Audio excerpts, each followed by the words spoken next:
statesman. Let me put it that way. And also a consultant. He himself will be telling us more about himself. He's going to talk to us about how the nation Ghana, Africa in particular, but we're focusing more on Ghana, can benefit from the rich knowledge of the diaspora. We would like to say a very big thank you to the Key Mama Foundation for giving us this platform to host this program. And you're also reminded that tomorrow there's Queens of Africa Summit happening right here in New York. And also next week, Saturday, there's going to be the Ghana Festival. We are hosting the Telemo young man, what's his name? Gasmila. Gasmila is going to be with us. Stone Boy is also going to be with us. All of them are going to be with us here in New York.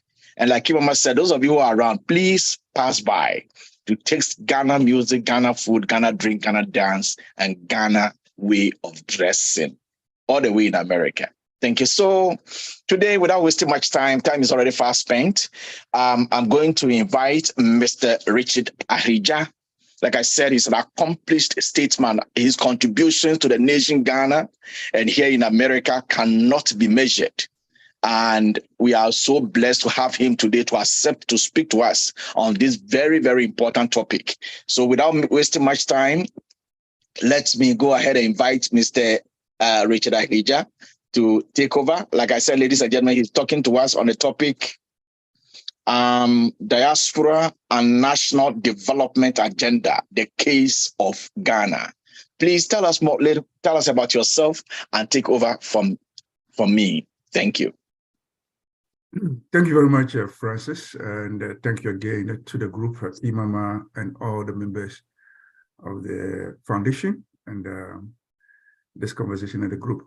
Thank you very much. I happened to be part of your conversation the last time and quickly was beckoned to engage with brothers and sisters from the homeland Ghana who are in the diaspora. And no better time than this time for us to have a conversation or continue to be having conversation about our country Ghana and what we can offer to the country Ghana. My name is Richard Kobla Ahija.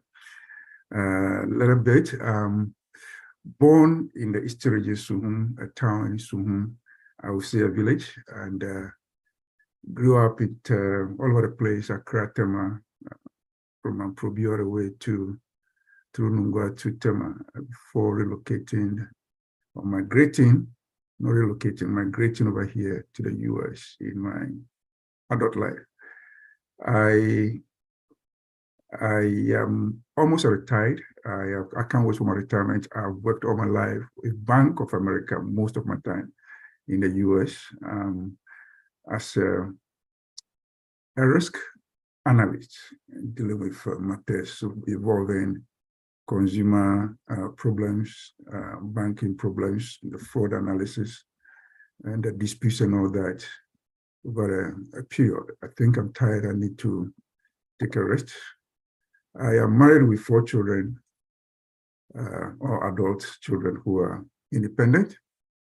I had my initial experience in Ghana. You know, we all come from Ghana, so I started as a professional teacher, having walked through the walls of Adar Training College as a 4-year certificate A teacher. I didn't end over there. I tried to push myself up through another college in Winneba, professionally as a business education teacher. It's been business.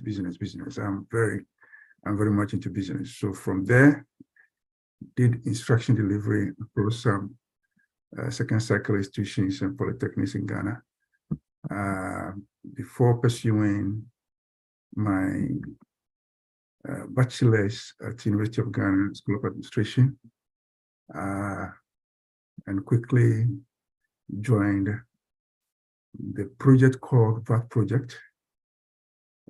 Started it, paused it for some time, went to IRS, and from there I moved and pursued my master's. And at the point I decided that, look, it's enough, let's do business. So now say I'm with the Business Technology Center offering Indian River State Corridor here in the US, Florida. Florida, that's where I am, facilitating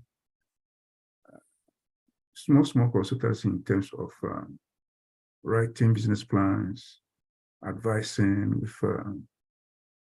systems that are built for startup businesses and all that, and also delivering some other instructions along the line. So it's nice. I'm really privileged and honored to be invited to share some thoughts with all of us. And I wish and would want to beckon everybody to get involved. This would be very, it will be a conversation.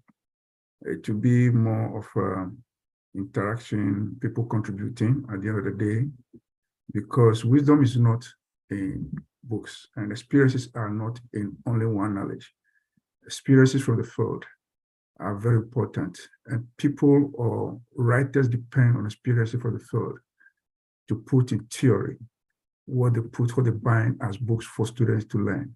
So sharing experiences and saving those experiences and then converting them into instructional and research writers helps a lot in development. So long talks are not very important. I'll be very brief, walk through the various points, and then we can have a very interactive engagement. So I will be sharing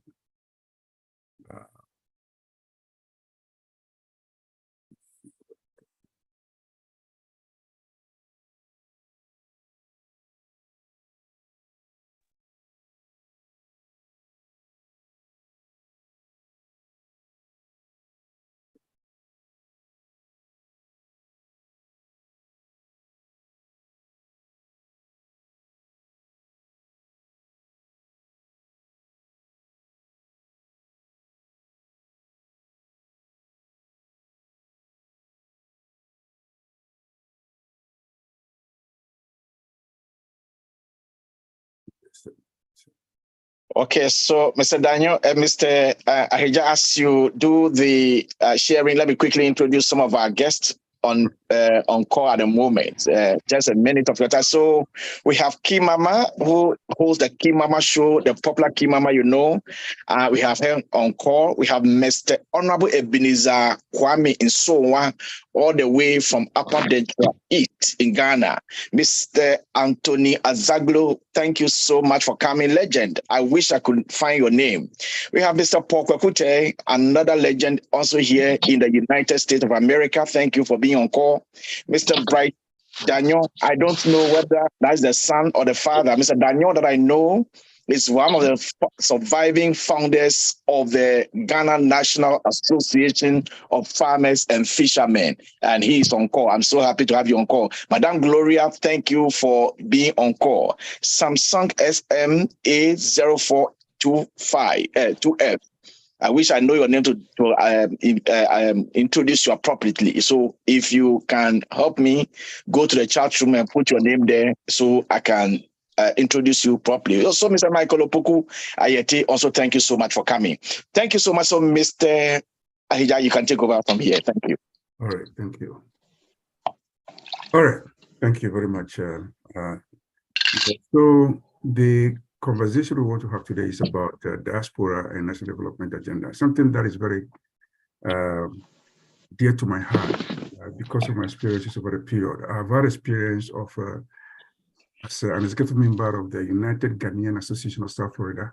We're more focused on not only our welfare, but importantly, on trying to drive investors to Ghana. So over the years, we've been trying to engage, bring an interactive relationship between our policymakers in Ghana, some of them, as well as the embassies in the US, Washington in particular, and again, some business organizations in Ghana, individuals as well.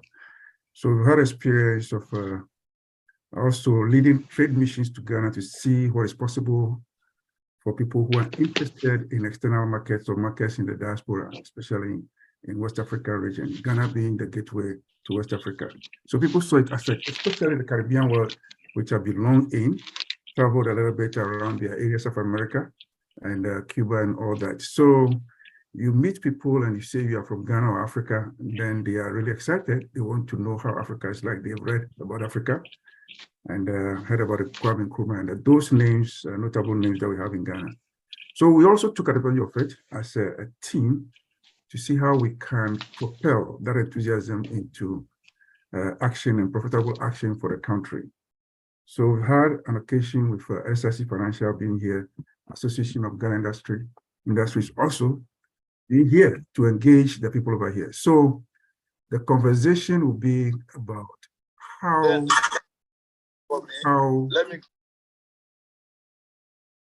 how brains and the human capital that Ghana is endowed with, but happen to be outside the shores of Ghana, can be tapped for the good of the people and for the good of Ghana, and bringing Ghana to a level that can be admired and be competitive among nations that have something to offer. So let's see to proceed.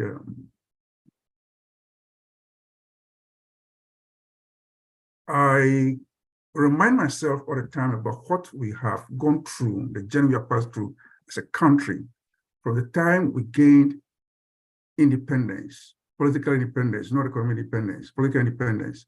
So let's remind ourselves. I always want to look at it from the angle of politics. Since we decided to take charge of our own country politically, what we have attempted doing over the period in terms of documents and blueprints for our development agenda. I won't bother you, I just gave the headlines. Nkrumah's 7-year development plan was one of the policies he developed for the country, which was truncated, unfortunately, but it achieved a number of milestones before it got truncated. I would have expected that at least elements or components of that document should have been picked, improved, enhanced, and operationalized by maybe some successive governments for the sake of the country, not for the sake of politics, not for political expediency. But if we had, led the way of continuing some of the things that our leaders started, probably Ghana would have been here today for us to be discussing issues and be annoyed with our own selves about where Ghana has, like we all know. We had, through the regimes, I remember Busia's rural development, which was also thick, but it was short-lived. Very good for the rural development because the rural folks needed to be empowered. And Ghana being an agric-based country, we thought that rural development where our, farmers are, where our aged people are, where we had a certain manpower on the land.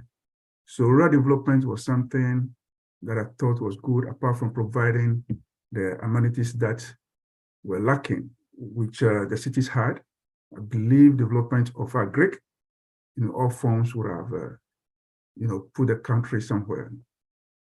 Then Achampo also came with another good project, Pacific Yourself, concentrating on agric. And also yielded some results with all the rice farms of Abayima and the Wenya being typical, being an example or notable projects that we can remember. Then rolling switch in 2020 under the Constitutional National Development Planning Commission, which you have today. Kufo came with a macroeconomics and health initiative. I believe we did a lot in the health sector under Kufo, and also at the agric sector to some extent. Now, let me jump quickly to what I remember as a 40-year National Development Plan, which was also developed under a certain dispensation for the country, so that subsequent governments will be fetching various tidbits from the whole 40-year development plan and let it be part of their manifesto for other countries so that there can be continuity so far as Ghana's journey for social development, social economic development will be realized. I don't know where it is today. I believe it is gathering on the show on the shelves. So again, for our purpose, maybe we want to find out what exactly is development. I wouldn't go much into that. It's for the rudiments. So development is a process that creates growth in all areas of life. When it comes to a country, progress. We are progressing. We are not retrogressing. We have to be seeing those things. We should take positive. We should see positive change in our lifestyles. A change from maybe writing with a fountain pen, a change writing with pencil to something else, a change using typewriter, even away for computers. And in addition to physical, economic, environmental, social components are all part of development. So hence the phrase social economic development. We can't talk about development without touching on the social and the economic aspects. Sometimes when we talk about development, we hear those high-sounding GDP and what have you, inflation. Those are good, but they are not very important for the sort of life we want to lead in Ghana for now, at this time. We have to come to the stage, and then even though we're educators, and then they guide us, I believe when we want to engage everybody in the development of a country, I believe that we have to seldomly emphasize those figures, because sometimes they confuse majority of people in Ghana. Wow. So in social development, apart from the basic necessity of life for survival, the country's development is measured in many ways. Development, the standards, the cost of living, how people are happy in the country, how they can make ends meet, getting employment, living at a moderate, reasonable cost in a country. We will have to look at various sectors, thematic sectors. Our health sector, very important for our survival, our education, to be able to improve ourselves, standards for jobs, to be for the individual to be useful to himself through education and to the society in which he lives. Very important. What goes into it? We have to measure those things and do it properly. Agric, like I emphasize. Agric, because you see, agric is Ghana's strength or comparative advantage if compared to other countries or if compared in the general arena. What we are not doing is that we're paying lip service. If we had emphasized agric, like the time from Nkrumah through Buzia, rural development, through a champion about Operation Feed Yourself, emphasizing food, agric. But now I believe we have been a special country with a specialty in agric and agro-based products, and being able to add value, have abundance for ourselves, and being able to be competitive with similar countries that have strength in agric by our products in the technical community to earn some forestage for ourselves, to be able to do other things that we can't do for ourselves. Agric, the big economies, or the economy, we are talking about those arrangements, including banking, including finance, insurance, transportation, and what have you.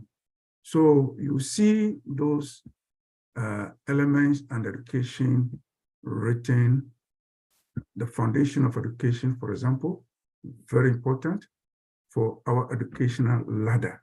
If the foundation is weak, looking at our infants, the foundation is weak, will only be building upon a weak foundation, and very soon will collapse and will not be able, the products coming from educational institutions will not be able to withstand the rigorous challenges in the world of works. So the foundation is very important. Facilities are therefore very important. We don't continue putting up sheds or putting up dwarf walls and rickety chairs and tables as facilities and logistics for our educational sector. No, it will not help anybody. We don't cram them in classrooms. Those do not do well, do not help in teaching and learning. So the manpower, apart from the children, the products or the graduates or the infants that we are training, the facilities that we're talking about, the chalk, the table, the curriculum, the syllabus, all those that go into it, the human beings, the teachers, the instructional deliverers will have to be taken care of, because a strong and competent instructor will turn out a very intelligent and competitive student who can stand any competition internationally. So that at the end of the day, we're creating an important and effective learning environment for our children and our kids in our educational sector, so that when it comes to examinations internationally, SAT, Cambridge exams, baccalaureate and all that, graduate scores and all that, they can, fare well in them and be the choice of graduates that schools and colleges will want to prefer and they choose for their schools. Greg mentioned we have to move from peasant mechanized and do value addition and go more into agro business, banking and finance, and economy, and then the new generation IT infrastructure, which is the vogue now. In Ghana, there's another term for it, because I think digitization is what the new word is, which is good. But I believe, or we have to believe in Ghana, we are matching with the international community when it comes to this technology and the new age come to internet. I believe Ghana, we are doing well in internet. We've laid the facilities, that is the fabric, the optic fiber highway that we have laid across in the east and the west. What remains now is government and individuals and business institutions to tap into that facility, that foundation that has been laid, so that we can tap from it for various works, for various things to be done. That's what remains. Unfortunately, we don't have all the capital, don't have all the money, the envelope. Our finance envelope is so small that we are not able to tap into it to make things happen for Ghana. But I believe if we focus our minds to it, to make things and business very easy for the country, and many international investors, potential investors looking at this, would want to, locate their businesses in Ghana, where labor cost is lower compared to other countries. So when they establish their business in Ghana, taking advantage of the technology and the IT infrastructure we are laying in Ghana, I believe it will bring us a forest. I believe our people will get work to do. And I believe that we'll be attracting many more big companies who will want to locate there, like they are locating in Mexico, in China, and what have you. So the technology is what drives or attracts, is part of those things that attract investors from outside the world. It's very important. Transportation is one of them, we know. And then whatever products we have, not only the gold and the minerals that we have, but especially the oil, but especially our agri-sector. That is where we have to try to pull into. So that the farms can be larger. If it's animal husbandry, if it is about cattle rearing, so that we can get milk, export some, process it, export, get the mangoes, the oranges, the pineapples, produce them in abundance for our own use and for external trade. Unfortunately, what Africa and the third world country, which we call the developing countries, have been doing is that they believe that their development depends on support, funding support, technology support, intellectual support, and knowledge support from the international community, not mentioning their sons and daughters who are in the international world. They look up to the Bretton Woods, they look up to the multinationals, they look up to other governments to come with their fund, come with their personnel, to engage and lead us into programs, through programs, so that we can also develop and come to the level or near the level that they have reached.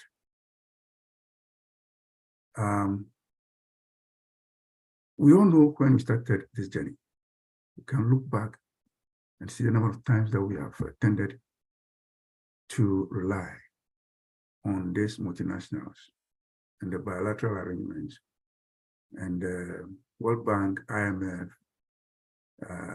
they are OPEC, they are ODC, the USAID, USAID, and all of them. You know, we ask ourselves, how far have they led us to?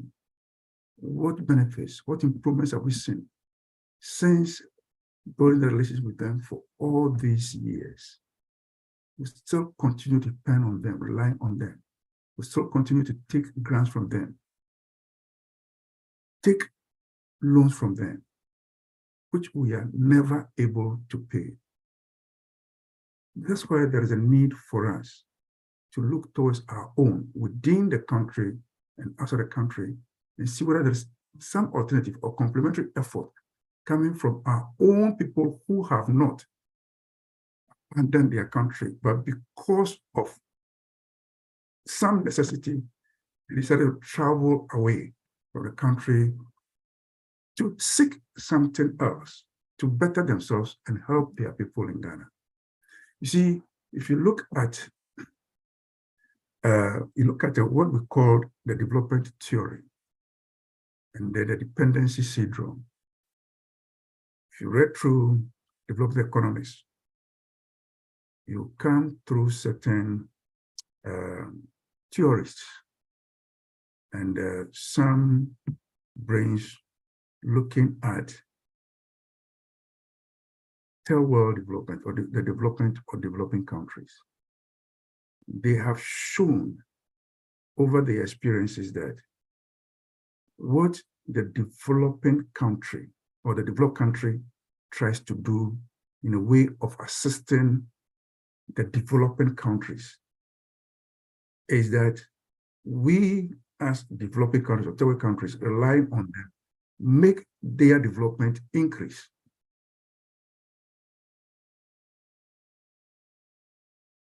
Our continuous underdevelopment is a basis for the sustainable development of this developed world. If we are helped to develop to their level, then where else will they tend to seek what they need to keep them developing and advanced? If they travel to Ghana and help us process our raw materials like cocoa into end product like chocolate, then where will they be getting cocoa?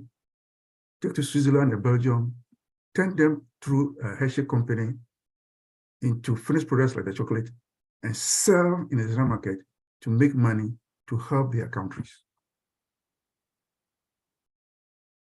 If they decide to help us turn our minerals into finished fine products, the gold, the diamond, we will be those to be selling to them and they'll buy it at expensive prices.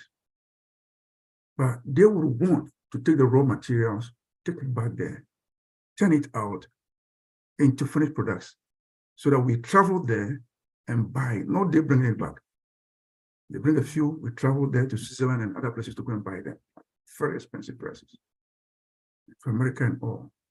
So that theory should be guiding policymakers in the country and natives of Ghana and Africa to be strategic in the relationship with the international development world and their agencies.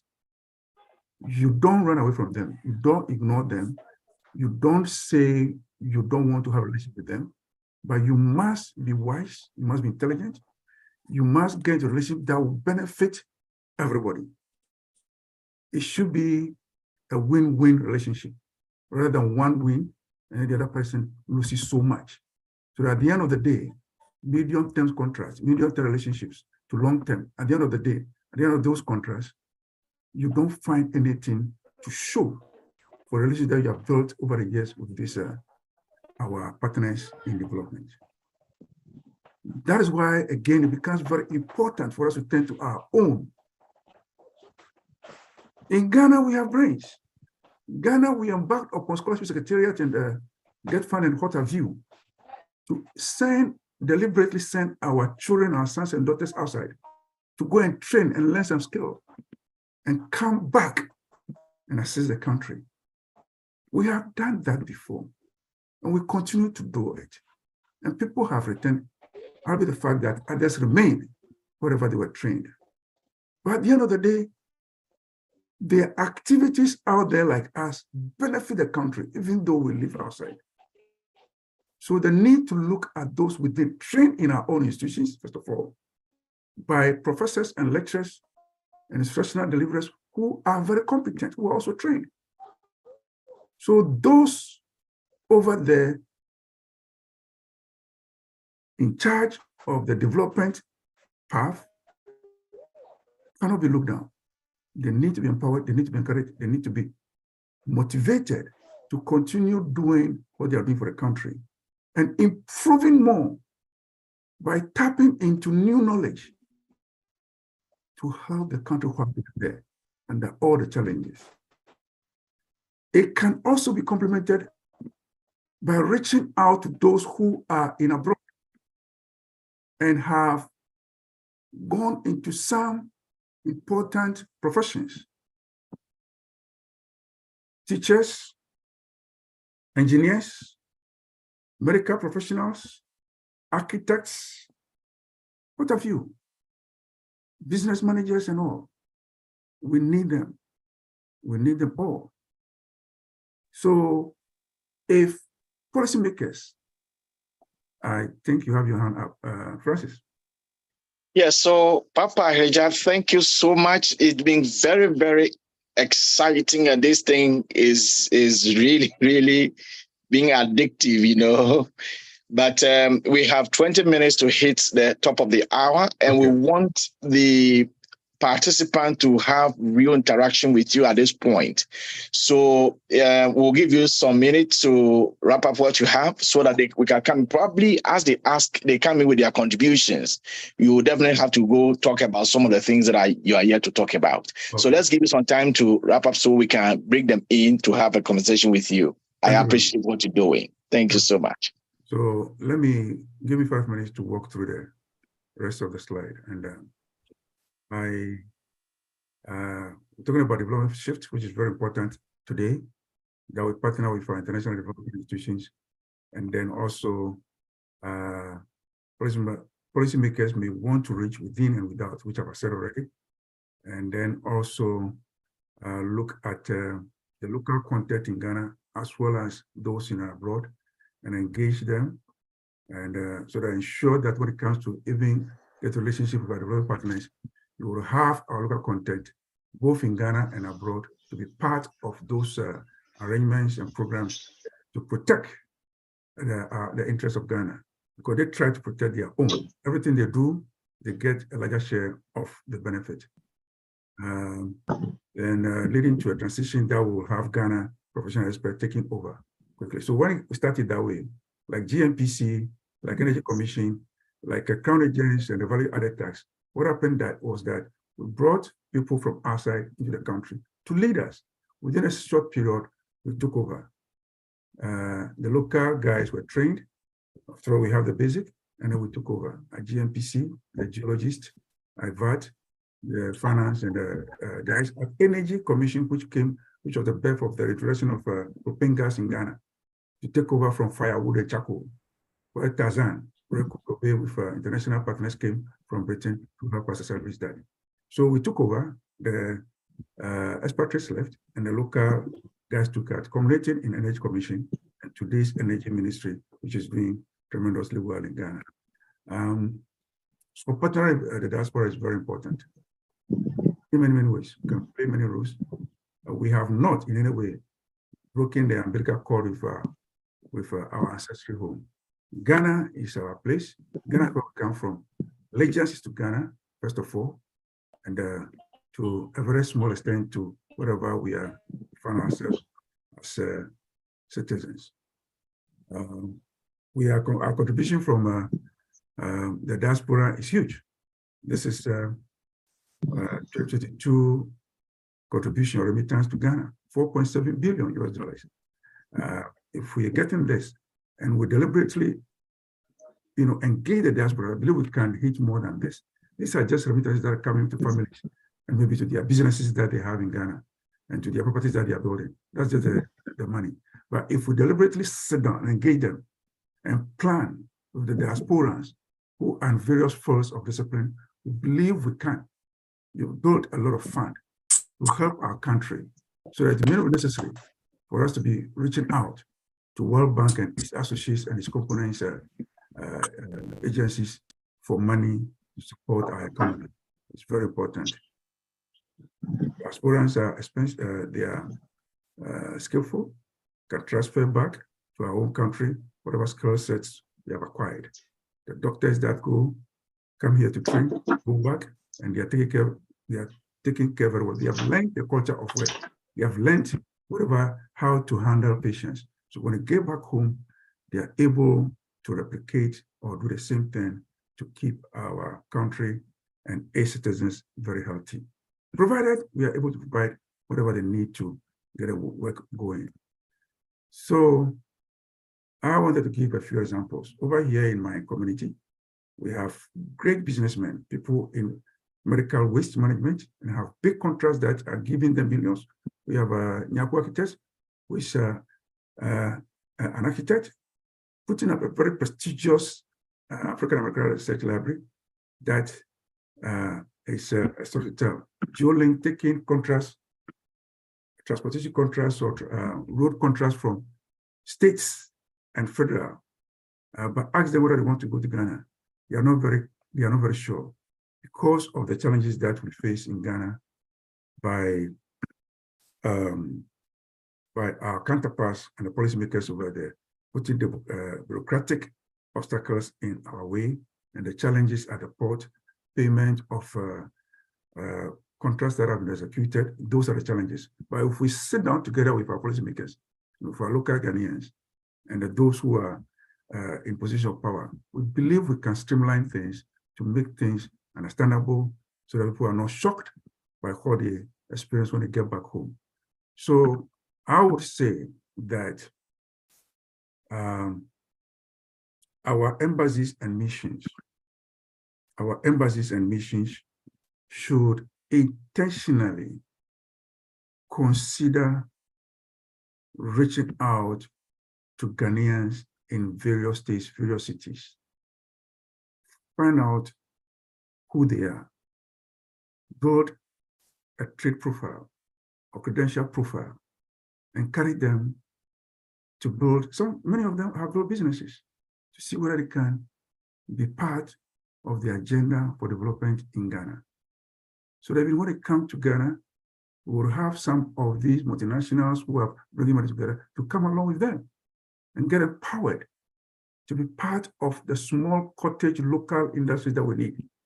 For example, when we're talking about one district, one factory, it is a local cottage industry that we can find in India, we can find in China, we can find in many, many countries, Singapore, Malaysia, and co.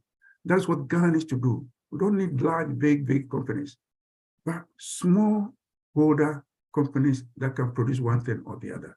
so that they can employ a number of people, give them jobs, give them skills. That is the way that Ghana can develop and become economic independent to some extent. So on this note, I would want to end here for us to take the conversation to another level. Thank you. God, a lot of things running through my mind as you do the presentation. For instance, the remittances that came through the mainstream channels were those ones that you've mentioned to be 4.7 billion US dollars in the year 2022. That was about twice what we realized from cocoa, the sale of cocoa in that same year. And if our government, the government of Ghana is right now looking for 3 billion to come and cushion the economy, and the Ghanaians abroad can contribute that money, then why do we walk to IMF?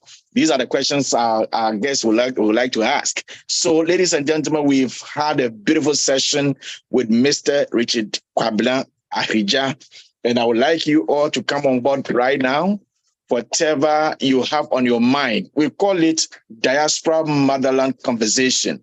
What Mr. Ahija is doing right now is leading the conversation, is guiding what we are going to have the conversation on. It's your time. If you want to talk, just put up your hand. We invite you to contribute your idea to the conversation we have today.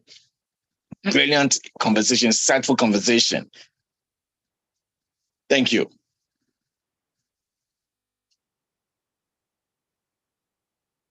So just put up your hand and we will call you to make your contribution, please.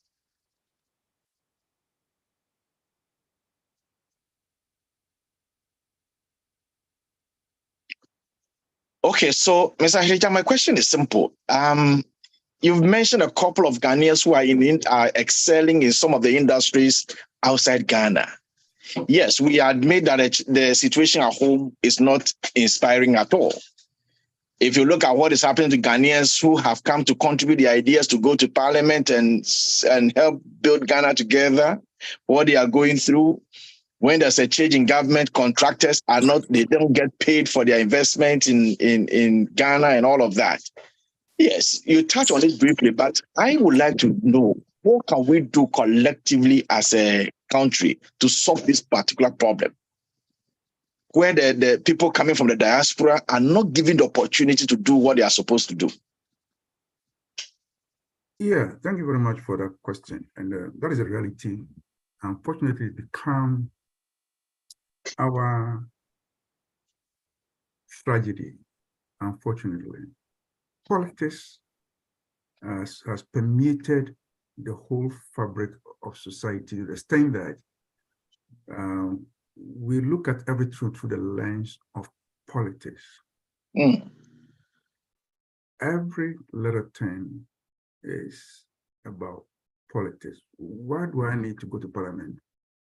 Even that house, I believe, is being over-elaborated. Because a country like Ghana, why do we have that large number of people gathering over there as representatives of the people from various constituencies? And they are stuck there. And every day we have our media also, highlighting whatever is going on there.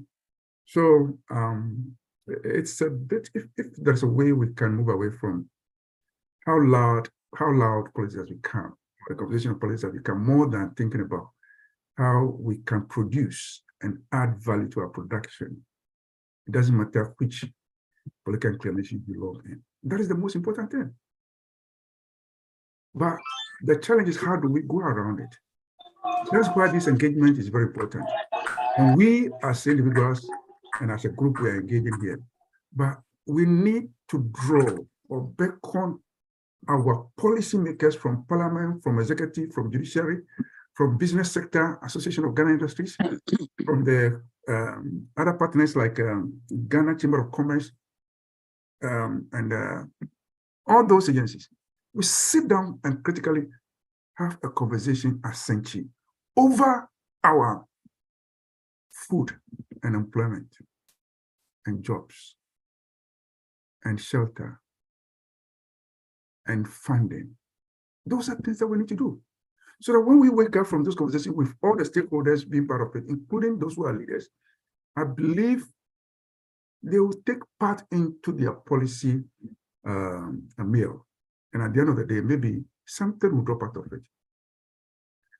But, and talking about the diaspora and the challenges that they face, it's been like that, especially when you export something or you go to a electric car, you want to use it, maybe a pickup in Ghana. Your shock is when you arrive at the port and the duties and the taxes and fees that are imposed on. It doesn't encourage anybody at all. And we've been crying every day about it, but it looks like all governments are excessive and they only pay lip service. And perhaps our brothers and sisters in Ghana will also have to take it up and address the issue with foreigners. The other one is contempt. Contemptuous relationship between our brothers and sisters in Ghana, the local content, and the diasporans. Sometimes you have a skill set or you have knowledge to offer in a certain sector of the economy or for social development, some institution or some sector, and you come and meet your local guys over there, and you try to offer that new knowledge, new idea, new skill set. Sometimes you are considered as being too known or having returned from UK or America. That's why you think you are better than us. At the same time, on the other hand, vice versa, those of us who also return also develop some attitude of looking down on our locals. Go to the nursing, go to the medical hospital and say that this nurse is not doing well, or this doctor is not doing well. That also does not augur well. Let us accept one another. Let us understand one another. Let us look at the cause of Ghana to be what is paramount. So in spite of the differences in our experiences or in our knowledge, we're all working towards the cause of Ghana to help our people. Those contemptuous attitude, and then those challenges at the port and how to even get a contract where sometimes corruption becomes another challenge that you need to put something on the table before you can give a contract. Those are all not right. They don't help anybody. They don't help anybody. So, yeah. Thank you. So, ladies and gentlemen, like I said, we still have some few minutes to go. It's a conversation. If you have any question to ask Mr. Richard Rija, he's here at the moment. You can do so. Mr. Rija, I'm still expecting some hand up. Yeah, probably the conversation will be so smooth. Yes, so there's no option for some of us to raise our hands. Okay. If you go to the reaction, you will find it. But go ahead. May I know your name and go ahead with your question, sir? Okay, so my name is Anthony Azaglo. Okay. Yes, I really enjoyed today's presentation, though this has been my first time joining this program. And to be honest with you, coming from where I am now, I can see that we need human development. We need to develop the human capacity. Yes, I was born and bred in Somania, but currently working in Ho as a lecturer. Yes, and coming from Somania, I know what it takes to be in Somania because there's no opportunity for us. After my training college, I taught in a village called Akatebwo. Wow. Yes, for 3 years before going to the university, and then I'm a lecturer now. And I was able to touch lives. You can mention my name if only you know the community. Akatebwo Salvation. If you mention my name, Mr. Zaglu, there are a whole lot of testimony that people give about me. Because I saw that the best way to go is about touching the human development. Yes, so Mr. Richard, I am for that. Yeah. Any area that you want me to play a role in, I'm ever ready to support. Yeah, I can understand where you're coming from and the idea you're sharing, because you're walking my path. Just as I started like that, I started poorly as a poor teacher, but sorry, Mr. Richard, to cut you in. I also attended Adult College of Education, Adult Training College. So thank you very much. Wow.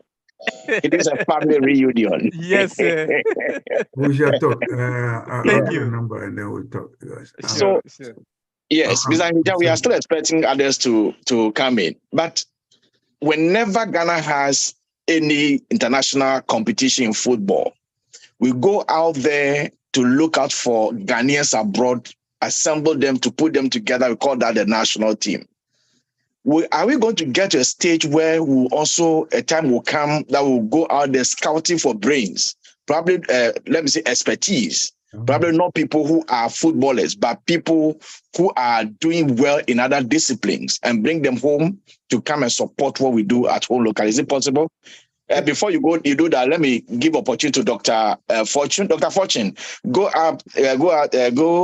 ahead and ask your question before he reacts to mine. Thank you.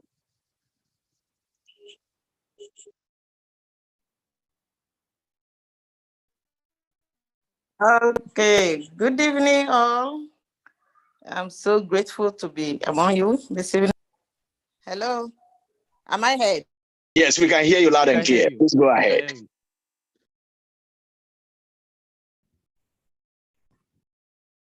Dr. Fortune, we can hear you. Yeah, I think the line has been disturbing. The network has not been stable. Yeah, we have legend. Mr. Bakun, Nana Bakun, please go ahead. Whilst we wait for Nana Bakun, please go ahead. Right. Whilst we wait for Dr. Fortune. Okay.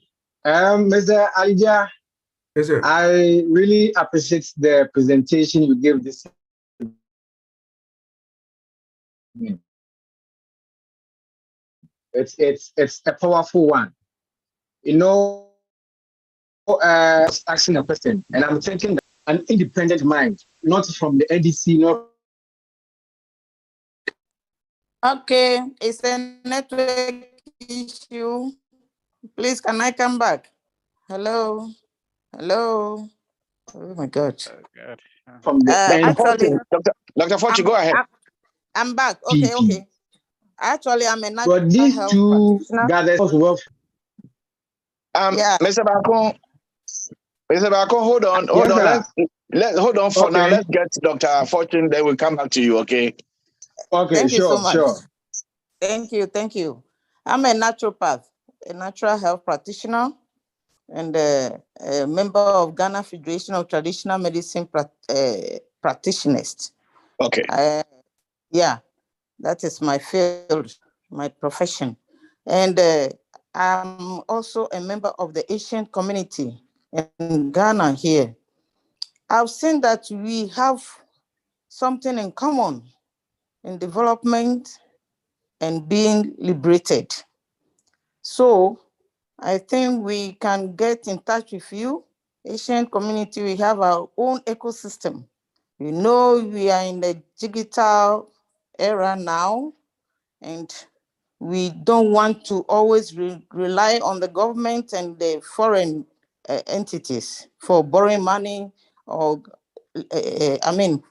being in financial slavery anymore. We have our own ecosystem. We have our media, we have our mall, we have our exchange, which is a digital coin called the Asian coin, Asian mall, Asian social media, Asian meat.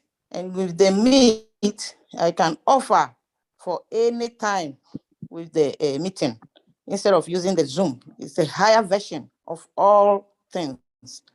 Very interesting. We are giving employment to so many youth in the system, and it's a laudable project. And I think we can collaborate because we are like-minded people. We have something in common. That's all that I want to say. So we can meet later to discuss more. You know how we can collaborate so much. I'm grateful. Thank you. Thank you, Dr. Fortune. We appreciate you coming on call and sharing your thoughts. That's powerful. I'll speak to you when the event is over. Thank you so much. Nana Bakun, please come up. Legend, come up and let's hear you. Yeah, so I was saying that we will need an independent mind to come and rule Ghana. That is where some of these things will change. If we want to depend on these NDCM people, guys, they have nothing better for this country. They all come and it's the same thing, amassing wealth for themselves, and that is all. So we will need an independent mind, people with developmental minds to come and take care of this country. Other than that, will be where we are and nothing better will go on. So it is up to us to find means, sit around the table and get somebody who will come with that kind of mentality. And I think that is the best way to go to help Ghana.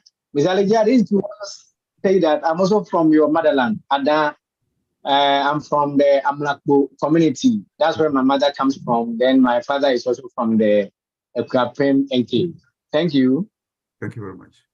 Okay, I appreciate it. Thank you. That's one thing we don't want to do to bring the NDC MPP thing here. But then we also cannot do away with it. We are finding a way to make our country prosperous. And that's exactly what Mr. Ahija is doing. So, Mr. Ahija, please go ahead. Yeah, so that is clear. And I believe Dr. Fortune made a point regarding capital building, how to build capital for ourselves. And some of our African-American guys that we meet here who are in a business, they frown on the fact that African countries run to the Bretton Woods and they give you money and then they take over your economy. Some people are frowned. I met a man who has a business in this place, Ashanti, Nana, it will come, IT. So he says, look, Ghanaians, or we the Africans and African Americans, we have to build our business. We have to create our own fund. You bring $20,000, you also bring $20,000, another person brings, we can create $1 million, 100,000 for something. And build things gradually, groups, we can take care of ourselves. They are looking up to us in Africa to engage in that sort of decision so they can join us. And we run to them and go to their people over here to go collect money. And they bring their small boys to follow the money to come and advise us in our world over there. No, we are better than them. We should believe in ourselves. Let's help to create capital for ourselves. If policymakers can bring diasporians in groups together for them to decide exactly where they want to focus in terms of investment and find a way of creating funding, they can do it. It used to be the case for some of us when we were not getting, in America here, we don't get that much interest on our savings. It doesn't matter which financial product you go to. I work in a bank, not at a banking center, but at a corporate office. It doesn't matter how much, 2%, 1% or nothing. But in Ghana, when the treasury bill was high, bonds were good, you have a foreign, invest the dollars in Ghana.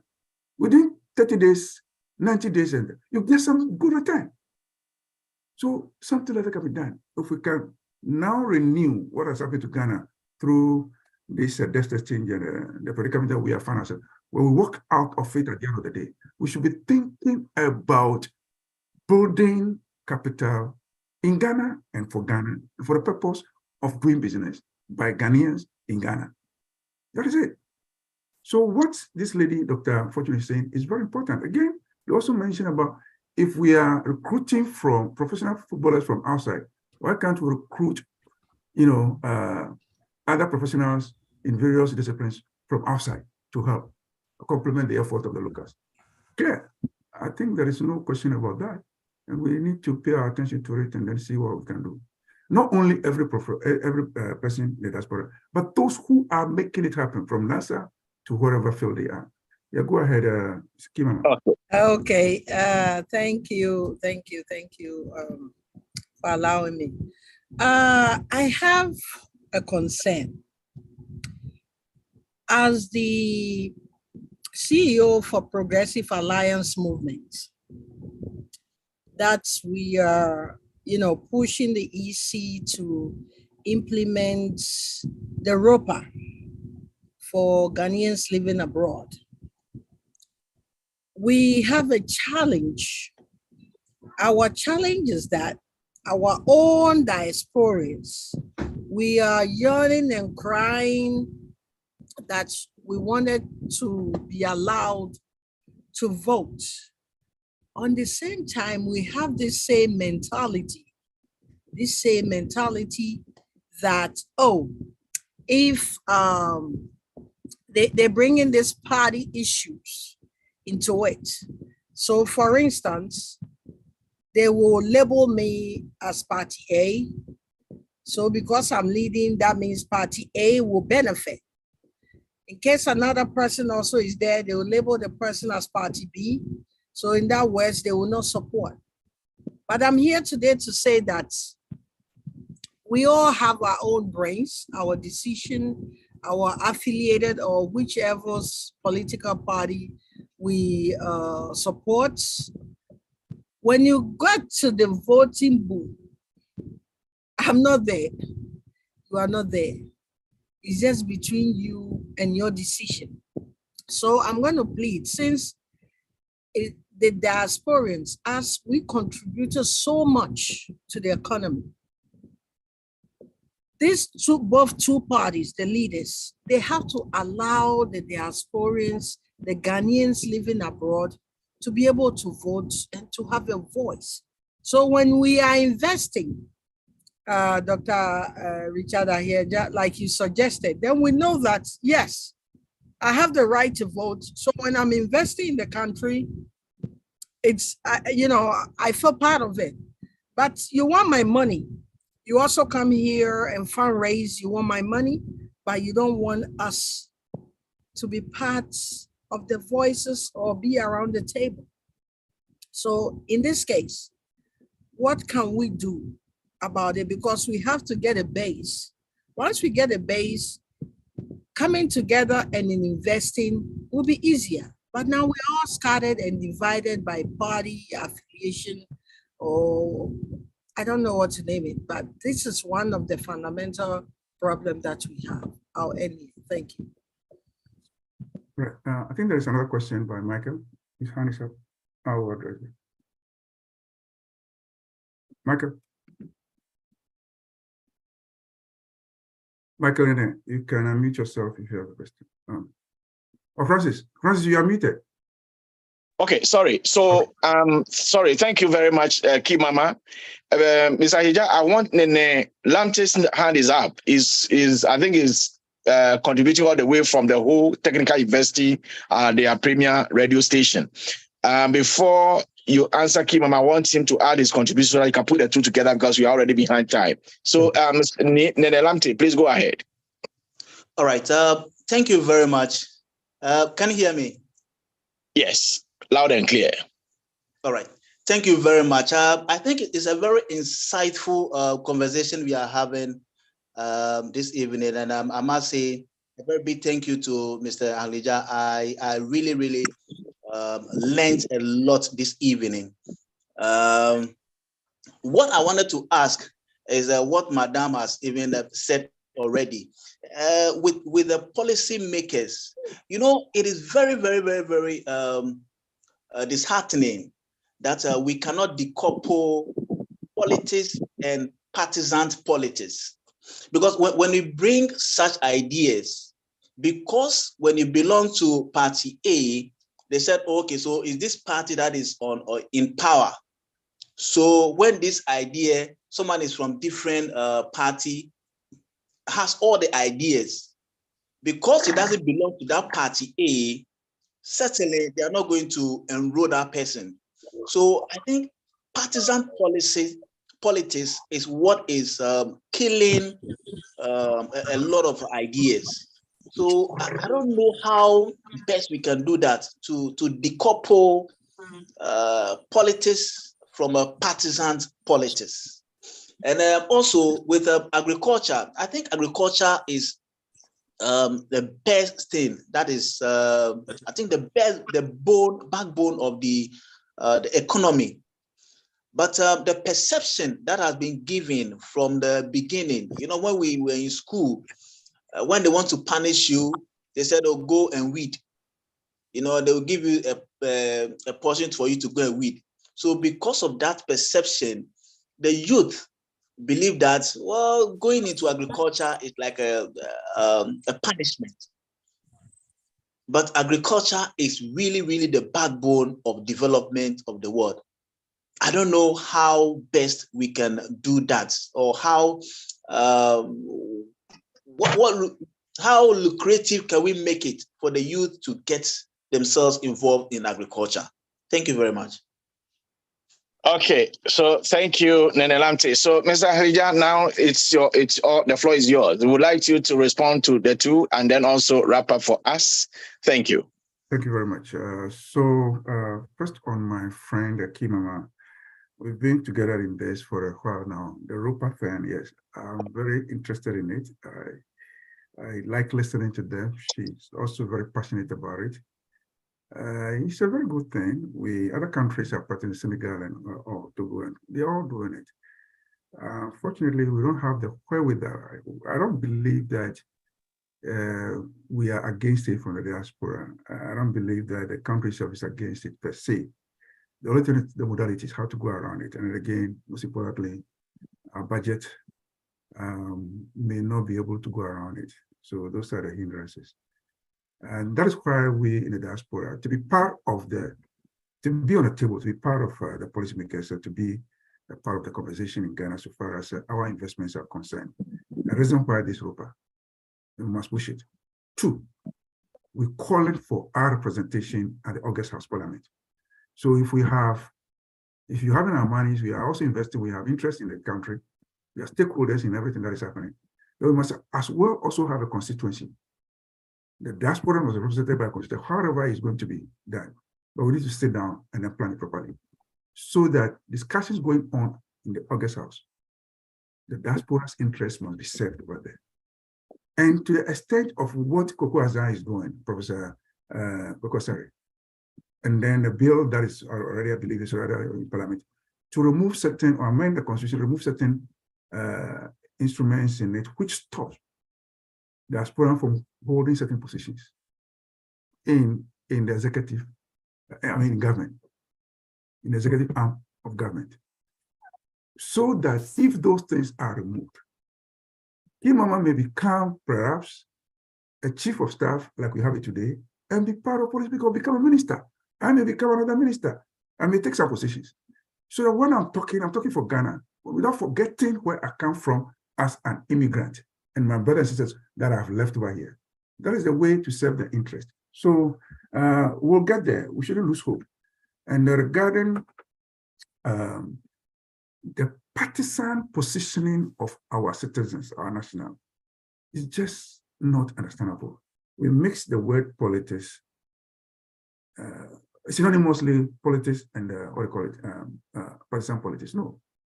MPP, NDC, what is it that they have in common? They want to find paths in development, bring development in the country. That's all. But the rest is just noise.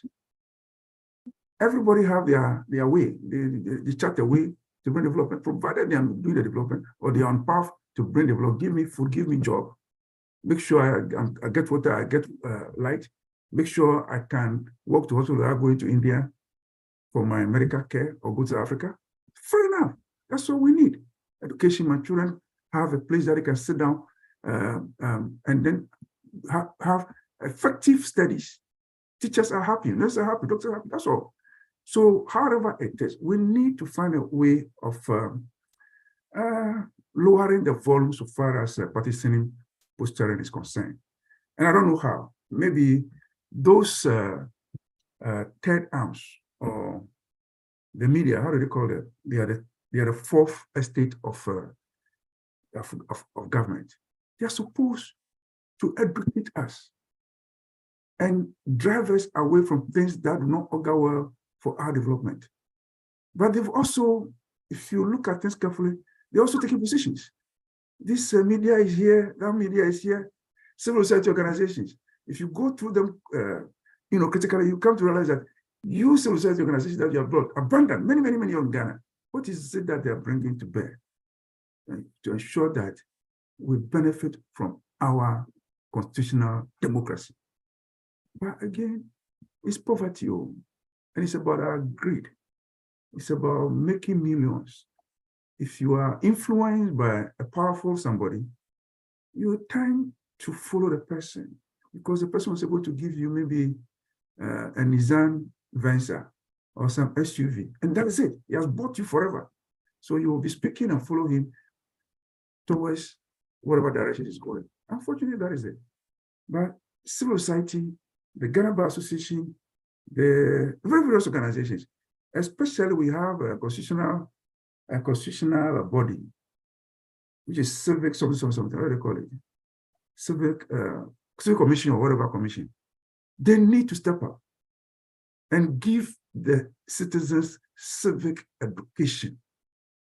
Be loud. National Commission for Civic Education. Exactly. That is it. They have a role to play. They have the biggest role in this matter. Unfortunately, we can't. But there is hope. Let's not give hope on our country. Sure. You know, let's not. We can't lose, because other countries are watching us. Otherwise, they continue to get advantage of us.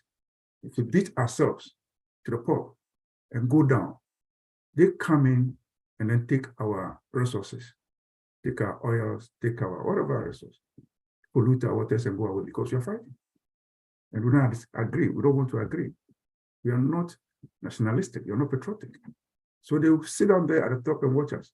If they are fighting, let's go for their Pra River and Brim River. And we are gone. So on this note, I would want to end here. Let the conversation continue. But let's also, as a group, try and bring some policymakers, those who are at the top, to engage with us, as many as they can, line up 1 or 2 people as panelists for a discussion on matters. So at least when they go, we can follow up with a summary of what we discussed, and maybe continue their offices and see whether assignments we have left with on the requests we have placed before them are being addressed somehow. Thank you. Thank you very much. Thank you very much, Mr. Ahija. So, ladies and gentlemen, we are so honored today. Those of you who joined a bit late, I know you're busy. We have enjoyed the conversation today with Mr. Richard Kwabena Ahija, born in Suhum, bred in Adan Training College, and migrated to live and work in the United States of America. Oh my God.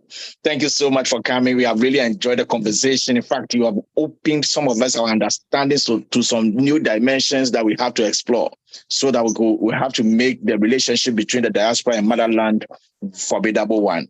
We can't say thank you enough. But on behalf of all the participants, I would like to say a very big thank you for taking time off your busy schedules to join us today. God richly bless you. We are so grateful. And also, let me go to the chat room to say thank you. Thank you to Key Mama, the host of the Key Mama Show, and the president of the National Ghana Parade Council in New York. Thank you so much for giving us your platform to host this program. Thank you, Mr. Anthony Azaglo from the Allied Health, University of Allied Health. Oh, thank you so much. Mr. Nana Kwejo Bakon, thank you so much for also coming on board. Abigail Tete of Abby's Kente, thank you so much for coming. Madam Christie, all the way from Cape Coast, thank you so much for coming on the call. Honorable Ebenezer Kwame Nsowa, Salvation from Dentres Kuma, the assembly member from there, all the way in the central region, you're also on call. Thank you so much for coming.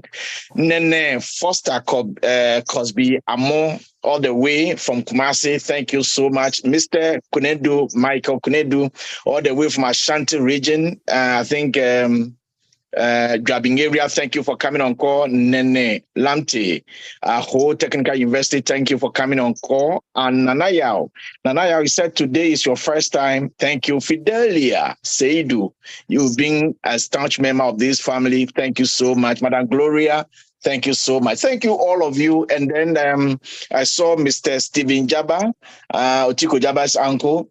Thank you so much for also coming on the call. We thank all of you. Dr. Fortune, thank you so much for a brilliant question. We'll follow up on you for the needed collaboration that you spoke about. This is Motherland, Homeland, Diaspora Motherland Conversation, and we meet here for 1 hour every last Saturday in every month. Thank you so much for coming, and God richly bless you. Kimama, can you say a closing prayer for us before we go? Okay, just ignore the noise by background. On behalf of the team and the whole family, I say a big thank you. And may the God Almighty continue to protect us, guide us, and give wisdom that we can bring ideas to support our motherland Ghana. Our health, our children, and all the generation that comes will remember us that there was a group that comes together once a month to think about motherland country. Thank you, God, for all you have done for us. In the name of Jesus, I pray. Amen. Amen. Thank you and have a good evening, everyone. God bless you. Thank you so much for coming. Next week, we hope to see you next month. Sorry, next month, August. We did this on Friday because of the Queens of Africa Summit tomorrow. So hope to see you again next month on Saturday.